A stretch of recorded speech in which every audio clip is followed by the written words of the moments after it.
Meu amor, mas é bonito mesmo.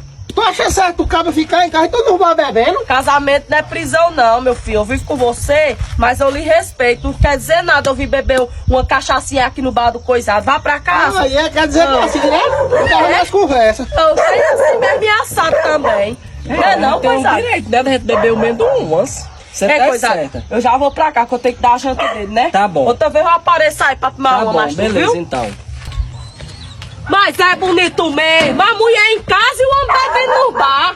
Minha filha, eu casei com você, não foi pra estar preso não. Casamento não é prisão não. Agora eu não posso nem vir no bar tomar uma cervejinha. Eu sei. Deixa quando tu Eu vou chegar em pegar tua casa, eu vou janta, mesmo.